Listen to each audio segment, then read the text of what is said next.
জান্নাতের যাওয়ার কাতার হবে 120টা। কয়টা?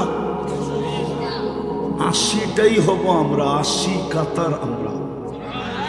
তাহলে 80 কাতার কয়জনকে দিলেন? আরে বলেন না, একজনকে, ঠিক না? মুহাম্মাদুর রাসূলুল্লাহকে দিলেন 80, 1.25 দিলেন 40 কাতার দিলেন। তো দিলেন কি? এটাকে দেওয়া বলে? এটাকে তো সান্ত্বনা বলে। শুধু সান্ত্বনা দিছে, ঠিক না? শুধু কি দিছে? কি দিছে? পুরা বান্ডেলটা ধরায়া দিছে একজনকে, আর বাচ্চা কাঁদতেছে দেখা 5 টাকার একটা নোট ধরায়া দিছে ওর। এটা কি ধরায়া দেওয়া হলো? মনে হয় বোঝেন নাই।